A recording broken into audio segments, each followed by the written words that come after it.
Hello, good morning. Any question to anyone from previous study? Probably today is the last class of this lesson or last but one. If you have any question in your mind, you may ask.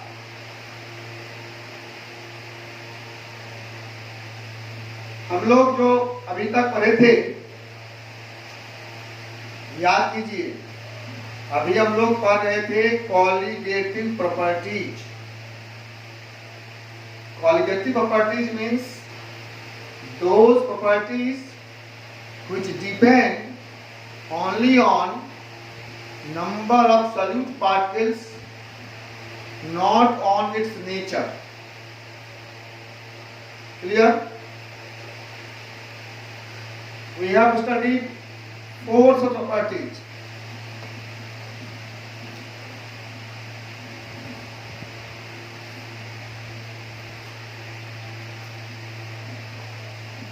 Vapor pressure lowering, boiling point elevation, freezing point depression,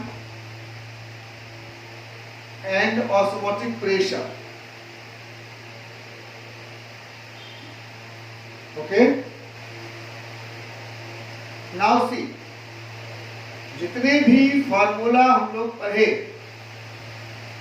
vapour pressure loading का, boiling point elevation का, freezing point depression का या osmotic pressure का, वो सब था normal solute के लिए। Normal solute means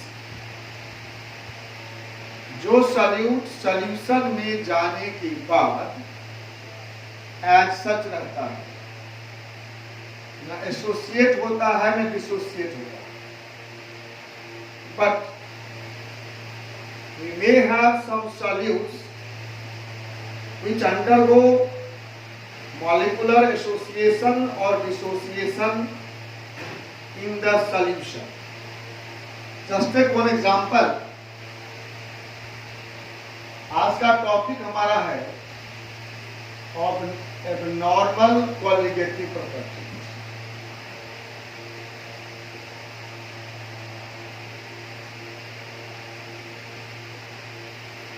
abnormal colligative property जैसे NaCl हम लेंगे, NaCl will ionize to Na plus and Cl minus. So if we take 1 mole NaCl, we shall get 1 mole Na plus and 1 mole Cl minus. So we have added only 1 mole, but number of particles in the solution will be 2 moles. Clear?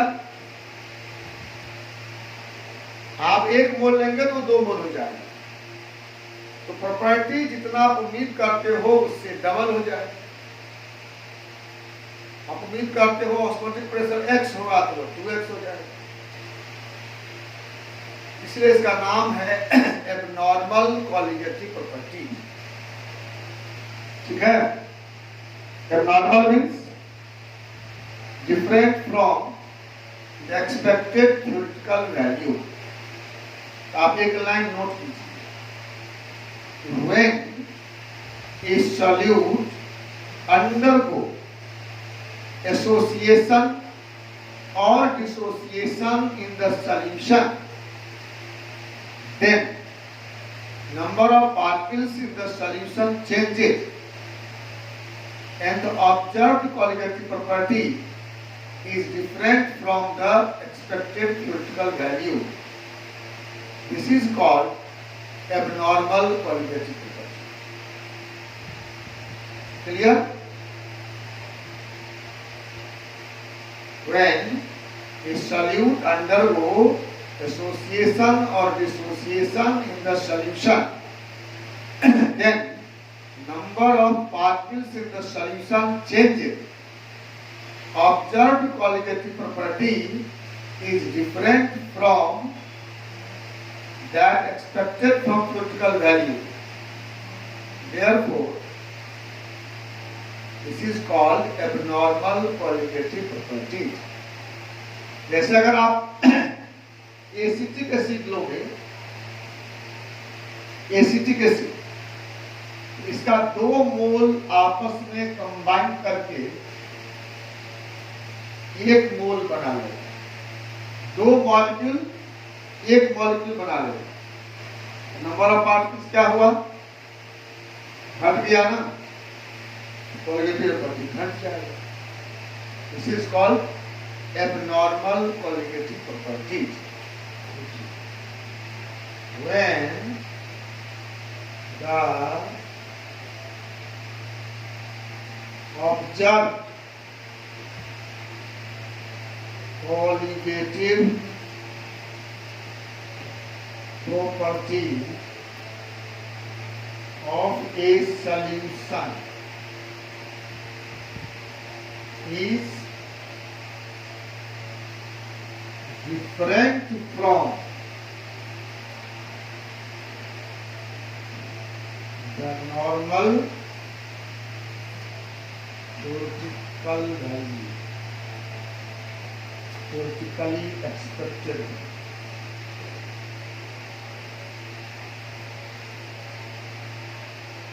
Normal means theoretically expected. It is called abnormal qualitative property.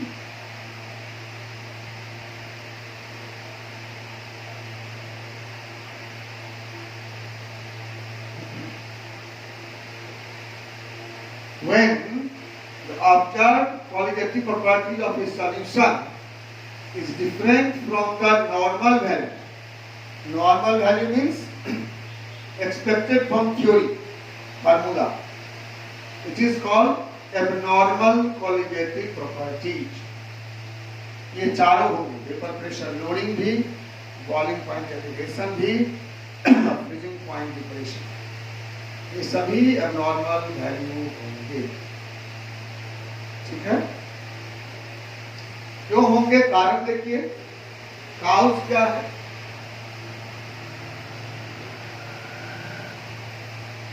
When solute undergo association or dissociation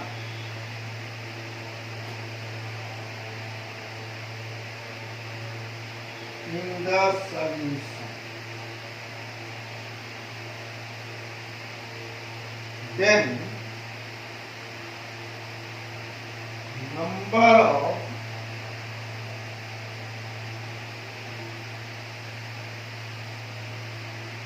solute particles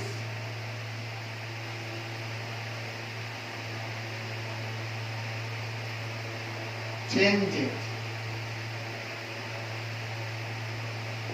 Hence, observed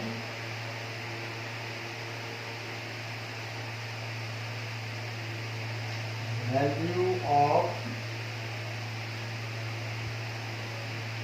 qualitative property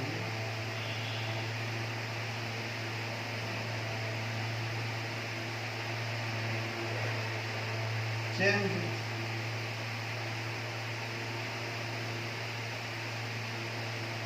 यही कारण है. When solute undergo association or dissociation in the solution, then number of particles changes, and qualitative property depends on number of particles, so its value changes. I hope आप ये समझ गए होंगे कि जब एसोसिएशन होगा तो नंबर ऑफ पार्टिकल्स घटेगा तो क्वालिटेटिव प्रॉपर्टी का वैल्यू कम होगा, और जब डिसोसिएशन होगा नंबर ऑफ पार्टिकल्स बढ़ेगा तो क्वालिटेटिव प्रॉपर्टी का वैल्यू ज्यादा होगा. Clear? Number of particles change होगा तो कॉलिगेटिव प्रॉपर्टी भी चेंज होगा। और चेंज कैसा होगा? जब एसोसिएशन होगा तो ऑब्जर्व वैल्यू घट जाएगा, और जब डिसोसिएशन होगा तो ऑब्जर्व वैल्यू बढ़ जाएगा। तो 2 केस हुआ। Case first, association, number of Na था, ये मिलकर Am हो जाए, एक हो जाए। नंबर ऑफ पार्टिकल्स डिक्रीजेज, तो वैल्यू ऑफ कॉलिगेटिव प्रॉपर्टी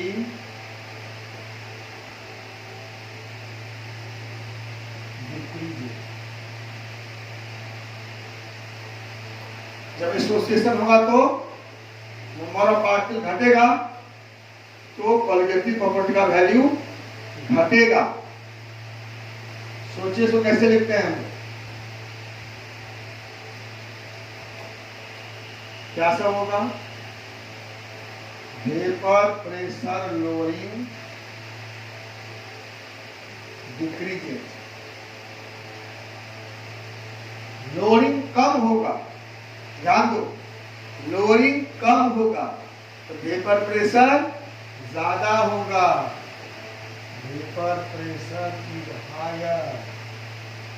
इस पर ऑब्जेक्टिव क्वेश्चन रहता है तो ध्यान देना है। वेपर प्रेशर लोअरिंग डिक्रीजेज, मतलब पहले 100 था, 10 घटना चाहिए तो 5 ही घटेगा। तो 100 था, 10 घटेगा तो 90 बचता, 5 ही घटा तो 95 बचेगा। तो वेपर प्रेशर बढ़ गया ना। तो एसोसिएशन जब होगा सब सॉल्यूट का, वहां पर वेपर प्रेशर सॉल्यूशन का ज्यादा होगा। दूसरा, boiling point elevation. Boiling point elevation decreases. Boiling point क्या होगा? Boiling point is lower. Boiling point का एलिवेशन कम बढ़ेगा, कम। मान लीजिए 100 डिग्री बॉइलिंग पॉइंट वाटर का है, 1 मोल डालने से 110 होना चाहिए, 10 डिग्री बढ़ना चाहिए, 10 नहीं बढ़ेगा, 7 डिग्री बढ़ेगा। सॉल्यूशन का बॉइलिंग पॉइंट 107 हो गया, 110 होना था 107 हो गया। एलिवेशन कम, किसी चीज का दाम कम बढ़ा तो सस्ता हुआ इसका मतलब ना, दाम ज्यादा बढ़ा तो महंगा। तो बॉइलिंग पॉइंट का इसमें ऑब्जेक्टिव रहेगा, आप दिखाएंगे आपको, ध्यान दीजिए। सी, फ्रीजिंग पॉइंट डिप्रेशन डिक्रीजेज। तो फ्रीजिंग पॉइंट क्या होगा? हायर।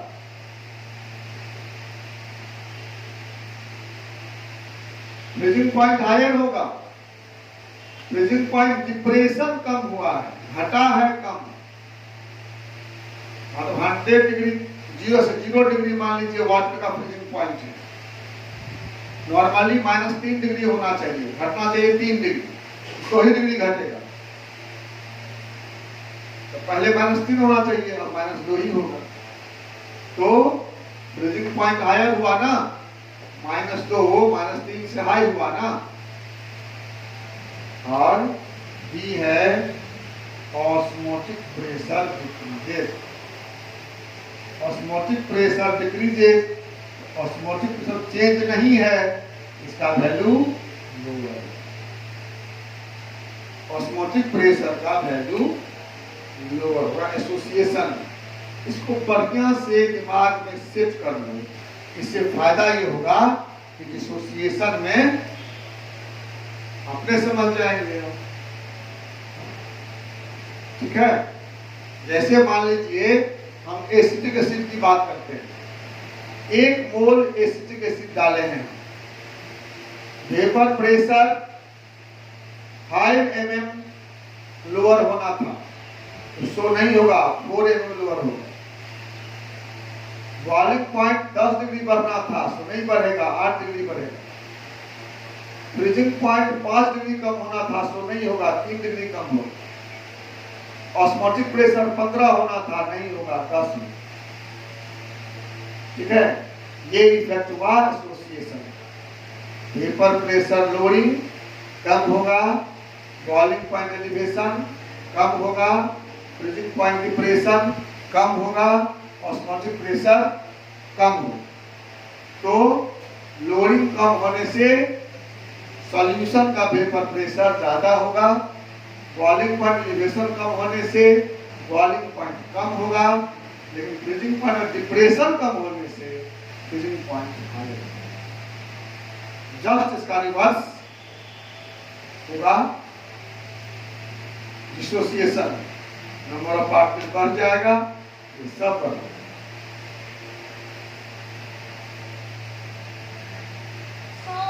हाँ हाँ बेटा, क्या बोले?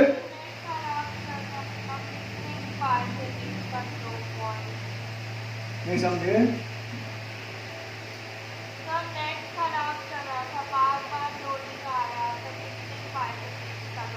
हाँ तो बोलिए, मैं खाता हूँ 4 पॉइंट का। हाँ मैं फिर से बोलता हूँ, पहला था कि boiling point elevation decreases, what for the vapor pressure lowering decreases. It means vapor pressure of solution is higher. Clear? दूसरा था boiling point elevation decreases, so boiling point of solution is lower. ठीक है? तीसरा था freezing point depression decreases, depression decreases, so freezing point of solution is higher. और चौथा है osmotic pressure decreases, so osmotic pressure of solution is lower. ठीक है, अब इसी का रिवर्स कर दो, डिसोसिएशन में क्या होगा? In case of dissociation, number of particles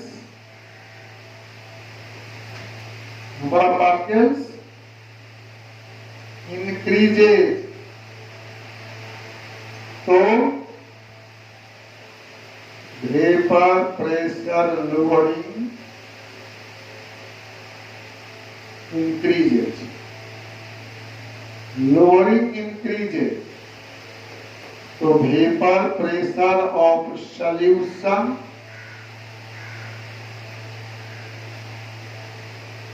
क्या होगा? लोअरिंग कम हुआ तो is higher,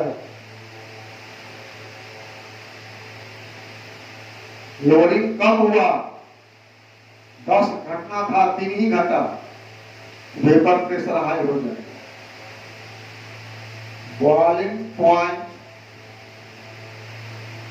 elevation increases, so boiling point of solution is higher. तीसरा, freezing point depression increases, the freezing point of solution is lower. और चौथा, osmotic pressure increases, so osmotic pressure of solution is higher. ध्यान में रखना इस बात को, vapour pressure lower हो रहा है, चेंज हो रहा है, बॉइलिंग पॉइंट इंक्रीज कर रहा है, फ्रीजिंग पॉइंट डिक्रीज कर रहा है, वो चेंज देखते हैं। इक्वालिटी प्रॉपर्टी है। ऑस्मोटिक प्रेशर में चेंज नहीं है, osmotic pressure self is equality property. Osmotic pressure बढ़ गया तो बढ़ गया, घट गया तो घट गया। अब बाकी सब है चेंज, अगर चेंज बढ़ा तो वैल्यू बढ़ा, चेंज घटा तो वैल्यू घटा। Any question in any mind? इस पर ऑब्जेक्टिव रहेगा, हम बनाएंगे उसको आगे। हाँ बोलिए, कोई बोल रहे थे? कौन सी? वेपर प्रेशर लोइंग ज्यादा होगा तो सॉल्यूशन का वेपर प्रेशर हाई हो जाएगा ना।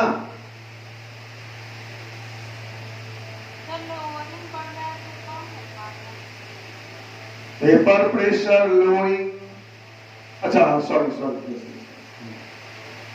लोअर सॉरी बात। और बॉइलिंग पॉइंट एलिवेशन बढ़ेगा तो बॉइलिंग पॉइंट हायर हो जाएगा, और फ्रीजिंग पॉइंट प्रेशर बढ़ेगा तो लोअर हो जाएगा। सही, ठीक, थैंक यू थैंक यू। हाँ, वेपर प्रेशर में लोडिंग ज्यादा होगा, मतलब 100 था 10 लोअर हो गया, 90 बचेगा, 5 लोअर होगा तो 95 बचेगा। सही, थैंक यू। चलो, तो इसका मतलब ये समझ गया। अब आते हैं हम लोग इस पर न्यूमेरिकल कैसे बनाएंगे। वांट ऑफ लॉ पढ़े थे आप पहले, क्वालिटेटिव प्रॉपर्टी के लिए। उसी वांट ऑफ ने इसको मॉडिफाई किया, उसने अपना एक फैक्टर दिया आई। आई को बोलते हैं हम लोग वांट ऑफ फैक्टर, ठीक है, वांट ऑफ फैक्टर। तो उसी से हम लोग पूरे इस फार्मूला को मॉडिफाई करेंगे और उस सवाल को बनाएंगे।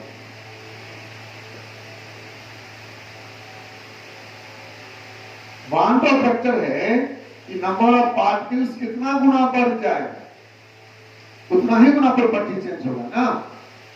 अगर मान लो एक पार्टिकल 2 हो गया तो प्रोडक्टिव प्रॉपर्टी दूना हो जाएगा। अगर एक पार्टिकल 3 हो गया तो 3 गुना हो जाएगा। वही है वांट ऑफ फैक्टर आई। तो मॉडिफाइड फार्मूला पहले लिखिए, फिर हम modified formula of qualitative property.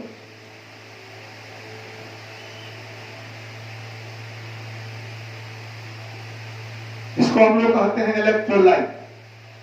जो सॉल्यूट सॉल्यूशन में जाने के बाद एसोसिएट या डिसोसिएट होता है, उसे हम लोग कह देते हैं, क्या कह देते हैं? इलेक्ट्रोलाइट। मॉडिफाइड फार्मूला है delta P by P not equal to I into chi 2, I into chi 2 vapour pressure के लिए। Delta TB equal to I into KB into M. Delta TF equal to I into KF into M, और pi भी equal to I into nRT। सभी में जो normal formula था उसमें I लगा दिया बस। Raoult's law vapour pressure lowering क्या था? Delta P by P not equal to chi 2, तब हो गया I into काई 2। बॉइलिंग पॉइंट एलिवेशन क्या था? Delta T B I KB into M, अब हो गया I into KB into M. Freezing point pressure था डेल्टा टी एफ बराबर केएफ इंटू एम, अब हो गया I into KF into M. Osmotic pressure था पाई भी इक्वल टू एनआरटी, हो गया पाई भी equal to I into nRT. कोई दिक्कत? सब में आई लगा दिए, मॉडिफाइड हुआ। तो जब नॉर्मल मॉलिक्यूल रहेगा तो हम नॉर्मल फार्मूला से बनाएंगे, और जब वो एसोसिएट या डिसोसिएट होगा तब हम इस मॉडिफाइड फॉर्मूला से बनाएंगे। यहां पर आई क्या, आई को बोलते हैं भाग Hoff factor. I equal to number of salute,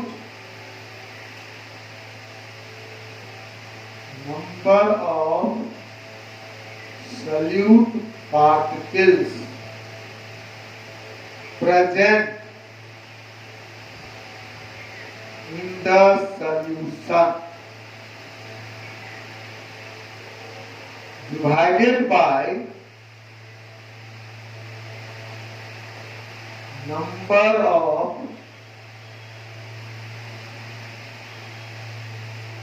solute particles added to the solution। यही है one of factor I, number of solute particles added in present in the solution by number of solute particles added to the solution। जितना present है जितना आप दिए थे, जैसे मान लिया आप एक दिए थे और टूट के दो हो गए, तो प्रेजेंट है दो, दिए थे एक, आएगा मान 2। आप एक दिए थे टूट के 3 हो गए, तो प्रेजेंट है 3, आप दिए थे एक, एक आएगा मान 3 हो गए। ठीक है, तो कोई दिक्कत नहीं है, निकाल लेंगे आप। अब मैं इसको मिटाता हूं।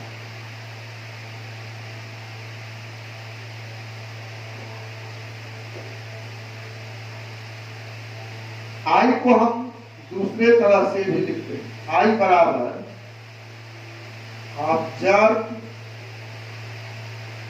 Colligative property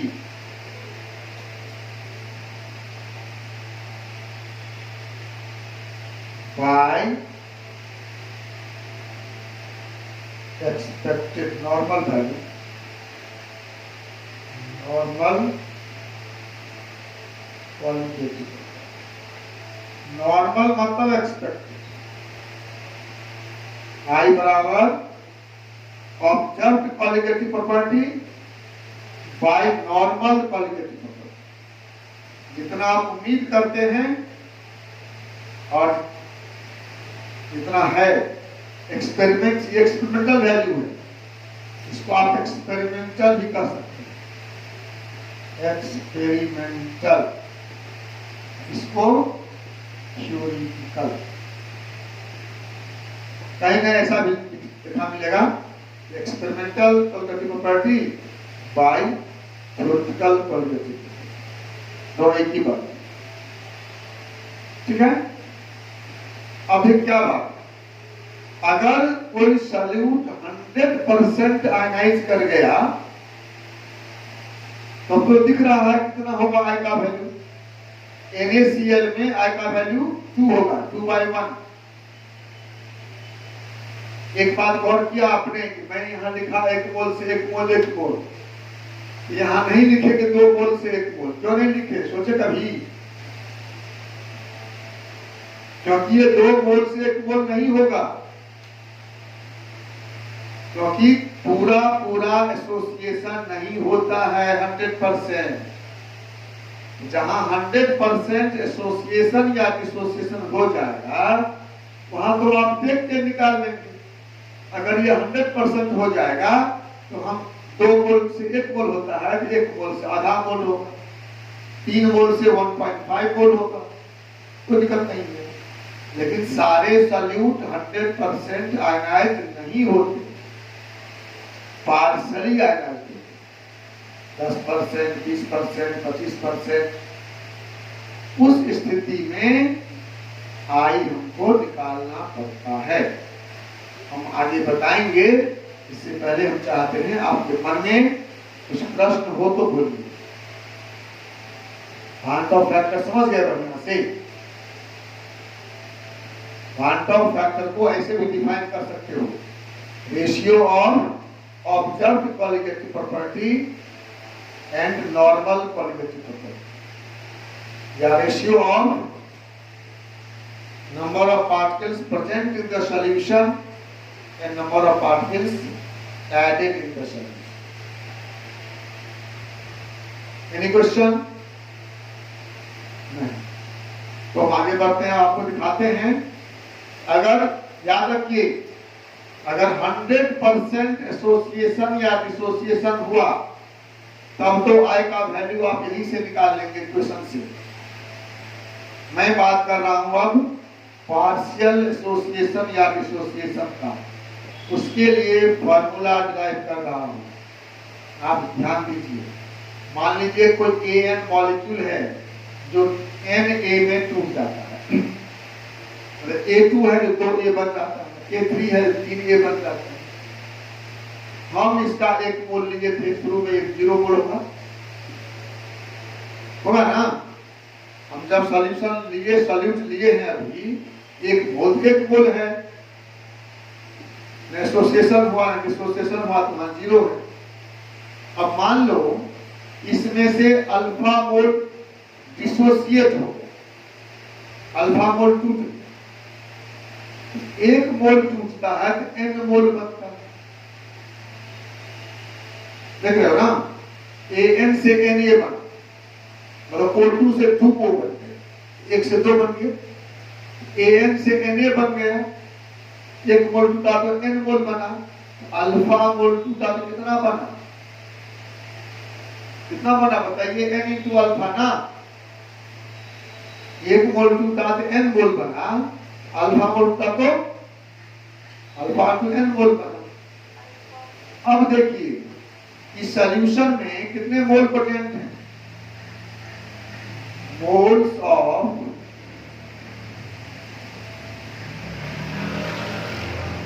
solute present. बताइए कोई आदमी कितना प्रेजेंट है. 1 minus alpha plus n alpha ना. ये जो 1 मोल था तो घट के 1 अल्फा हो गया, एन अल्फा बन गया. टोटल मोल कितना प्रेजेंट है, और डाले कितना थे,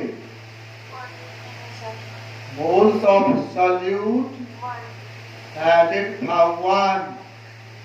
आई बराबर क्या लिखे हो, number of moles of solute present by added 1 minus alpha plus n alpha by 1. तो आई इक्वल टू होगा, क्रॉस मल्टीप्लाई कर दिया ना आई को 1 से. आई इंटू 1 कितना होगा, आई. इस 1 को इधर ले आइए, आई माइनस 1 बराबर एन अल्फा माइनस अल्फा हो सकता है. 1 को लेफ्ट ले आए, आई माइनस 1, ये n alpha minus alpha. So alpha common ले लिए, एन माइनस 1 होगा. तो अल्फा बराबर क्या हो जाएगा, I minus 1 by N minus 1. ये अल्फा को कहते हैं degree of dissociation. Degree of dissociation. I को पहचानते हैं आप, van't Hoff factor,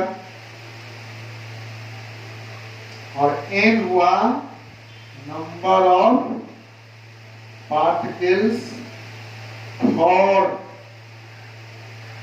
due to dissociation. एक मोल से, एक मॉलिक्यूल से कितना बनता है, 1 से कितना बनता है, वो एन है. ऐसे 1 से 2 बनता है तो वो एन का मान 2 हुआ. अल्फा को हम ऐसे भी लिखते हैं P/100, वेयर P को पहचानते हो, परसेंट आयनाइजेशन. Percent ionization. तो कभी हमको आई निकालना होगा दिया रहेगा 3% आयनाइज, 3% आयनाइज, अल्फा 3/100 निकल गया। ये अल्फा का मान यहां देंगे, आई निकल जाएगा ना, निकल जाएगा ना। ये था डिसोसिएशन के लिए। देख लीजिए एक बार बढ़िया से, एम कोई मॉलिक्यूल है जो ब्रेक करता है Na में। अगर हम इसका 1 मोल लेते हैं स्टार्ट में, हमने अभी लिया है 1 मोल, अभी कुछ नहीं हुआ है चेंज, ये 0 है। अब मान लीजिए चेंज हुआ, सॉल्यूशन में जाकर डिकम्पोज कर गया। अगर 100% डिकम्पोज कर गया तो आई का मान n हो जाएगा। पार्शियल किया है, मान लेते हैं 1 मोल में से अल्फा मोल डिसोसिएट किया, तो अल्फा मोल घट गया और ये n अल्फा बन गया। ऊपर प्रेजेंट का 1 minus alpha plus n alpha, और ये थे 1, तो हो गया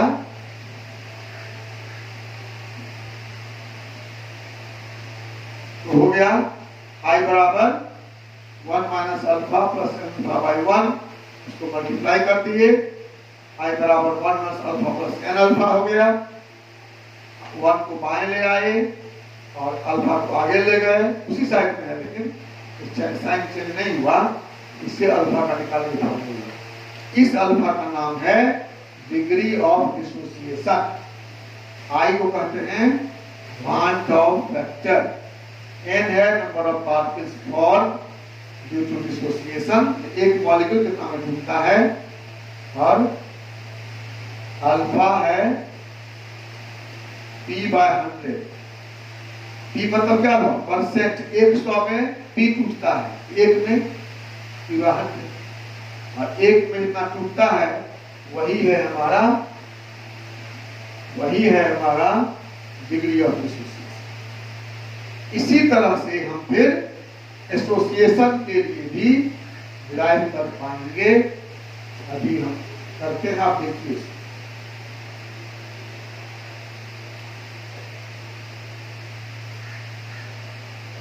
ये था एसोसिएशन, जब सॉल्यूट एसोसिएट करता है। आप देखिए फॉर एसोसिएशन, फॉर एसोसिएशन, मान लीजिए इसमें n मॉलिक्यूल मिलकर an बन गए, उल्टा n मॉलिक्यूल मिला और एक बन गया A, तो 2 मिलके 2A से A2 बन गए, 3A से A3 से 3 O लेंगे O3 बन जाएगा, 3 को O लेंगे और O3 बन गया, तो 3 से 1 बन गया ना, वैसे ही n से बन गया O। फिर वही बात करिए, इनिशियल ये 1 मोल था, 0 मोल था, हम 1 मोल डालें, इसमें से कुछ एसोसिएट हुआ, मान लो अल्फा मोल एसोसिएट हुआ, 1 मोल में से अल्फा मोल एसोसिएट हुआ, तो n से बनता है 1, n रहता है तो 1 बनता है, 1 से 1/n अल्फा से बनेगा ना, तो ये हो गया अल्फा।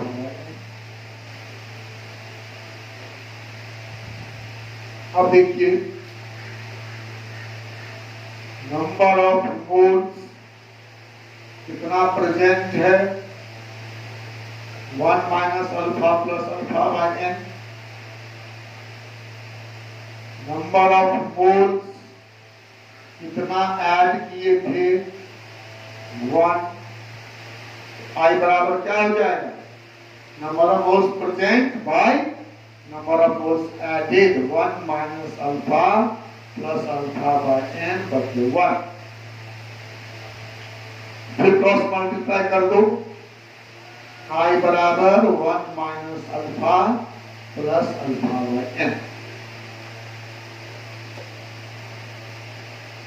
देखते रहिए स्टेप बाय स्टेप। फिर इस 1 को बाएं ले जाएंगे, इस अल्फा को आगे बढ़ेंगे, इसका साइड में चेंज कर रहे हैं, 1 का साइड चेंज हो रहा है, ये राइट से लेफ्ट जा रहा है, उसका साइन चेंज हो जाएगा, प्लस से माइनस हो।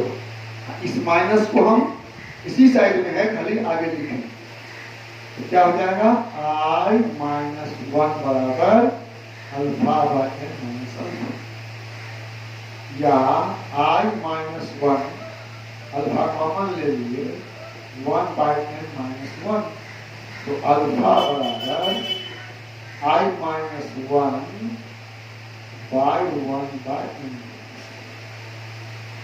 ये फर्क है। अब तो सब टर्म को पहचानते हैं आप, लिखने की जरूरत नहीं है। अल्फा का नाम खाली बदल जाएगा, बात वही है। अल्फा को बोलेंगे डिग्री ऑफ एसोसिएशन, और अल्फा का वैल्यू यहां भी होगा p बाय 100। आई को पहचानते ही हैं, n है number of particles undergo association, जितना पार्टिकल एसोसिएशन में भाग ले रहा है, ये हुआ एसोसिएशन के। अब जब कभी सवाल बनाएंगे आप न्यूमेरिकल इलेक्ट्रोलाइट पर ध्यान देंगे, अगर इलेक्ट्रोलाइट एसोसिएटेड या डिसोसिएटेड होता है उसका फॉर्मूला में आई लगाएंगे। कभी उल्टा हो सकता है, आई निकालने के लिए कह सकता है, वैल्यू दिया रहेगा डेल्टा टीबी या डेल्टा एफ या पाई या डेल्टा पी का, और आई निकालने कहेगा, या कभी आई भी दिया रहेगा तो अल्फा निकालने कहेगा। तो कोई भी टाइप का प्रॉब्लम होगा, आई होप कि आप वन परसेंट कोई दिक्कत, एनी क्वेश्चन। अब एक अंतिम वर्ड है सिर्फ, वो बोलता हूं, जैसे एब्नॉर्मल कॉलिगेटिव प्रॉपर्टी हुआ, अगर कॉलिगेटिव प्रॉपर्टी का यूज करते हैं मोलर मास निकालने के लिए, तो जब भी कॉलिगेटिव प्रॉपर्टी का वैल्यू एब्नॉर्मल हो जाएगा, वो वैल्यू देख के हम मोलर मास निकालेंगे तो वो भी एब्नॉर्मल हो जाएगा। इसका नाम है एब्नॉर्मल मॉलिक्यूलर मास, इसको मैं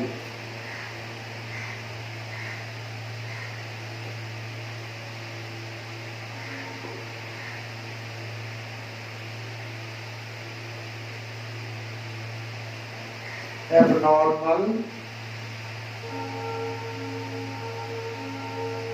मोलिकुलर या बनकर वेट में एक ही बात हुआ, ठीक है। When observed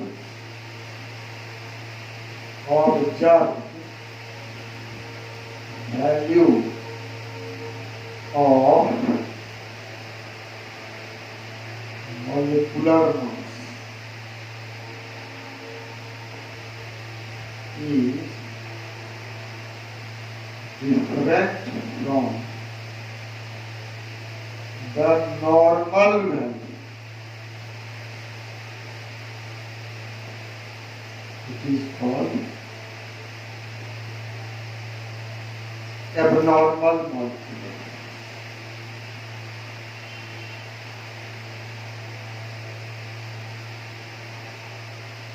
abnormal molecular mass क्यों आएगा, आप पढ़े हो, it is obtained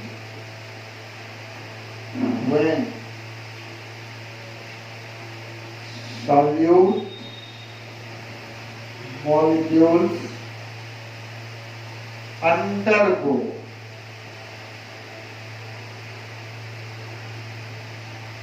association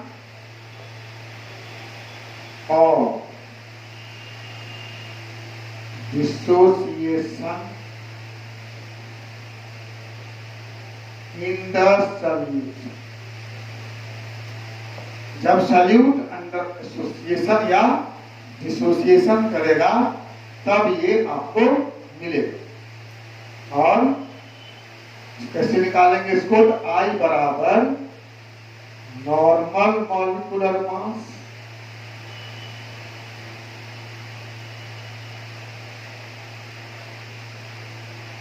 by observed molecular.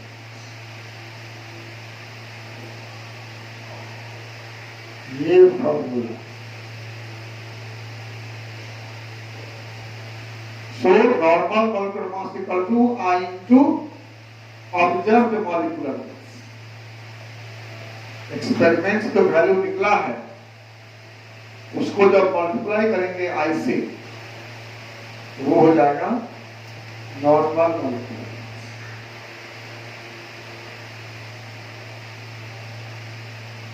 ठीक है, तो इतना फॉर्मूला हुआ। इस पर आप नोट बनाइए, एक दो टर्म कल बताएंगे, इसके बाद एडमिशन समाप्त हो जाएगा। ठीक है, ओके, थैंक यू।